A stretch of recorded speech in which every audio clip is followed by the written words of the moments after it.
সূর্য জয়ীকে বলে আমি তোমার বাবার মতো। তখন জয়ী বলে আমার বাবার মতো হতে হবে না আপনাকে, আমার পাপা আছে আর আপনি আপনার মেয়ের কাছে যান, আমাকে আমার বাবার কাছে যেতে দিন। এই বলে জয়ী চলে যায়। হ্যাঁ বন্ধুরা, এমনটাই দেখতে পাবো আমরা অনুরাগের ছোঁয়া সিরিয়ালের আগামী পর্বে। জয়ী ভাবতে থাকে আগের কথাগুলো। তখন ম্যাম বলে জয়ী তোমার কি মন খারাপ? তুমি তো এরকম ব্যবহার করার মেয়ে না। জয়ী তখন বলে ম্যাম সোনা নামের কেউ এখানে আছে নাকি? ম্যাম জানায় এ নামে তো কেউ নেই। তখন সোনা এসে সূর্যকে জিজ্ঞেস করে বাবা তুমি এখানে কি করছো? আমি জয়ীকে থ্যাঙ্কস জানাতে চাই। ও কোথায়? তখন সূর্য বলে আমি ওর সাথে কথা বলতে এসেছিলাম, কিন্তু ও সেরকম কথা বললো না, ও চলে গেছে। অন্যদিকে দীপাকে সাক্ষ্যদীপ নিজের বাড়িতে নিয়ে আসে। সাক্ষ্যদীপের মা বলে আজকাল কি এরকম মানুষ হয় নাকি, নিজের জীবন বাঁচিয়ে রেখে একটা রেস্টুরেন্ট বাঁচায়। তখন সাক্ষ্যদীপ ভাবে আগের কথা আর বলে হ্যাঁ এরকম হয়, সেও একবার তার নিজের জীবনের ঝুঁকি নিয়ে আমাকে বাঁচিয়েছিল। রূপা বাসায় আসলে বসতে নিলে দীপার হাতের উপরে হাত লেগে মায়ের কথাই মনে করতে থাকে।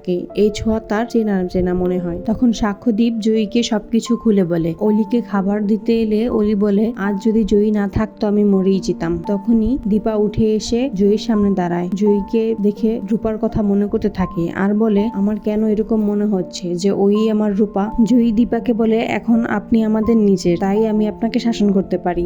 দীপার জয়ীর শাসন দেখে বলে ঠিক এইভাবেই তো রূপা মা আমাকে শাসন করতো। তবে কি তুই ফিরে এসেছিস রূপা? তো বন্ধুরা, সকল সিরিয়ালের সকল আপডেট আগে পেতে আমাদের চ্যানেলটি সাবস্ক্রাইব করে পাশে থাকবেন। ধন্যবাদ।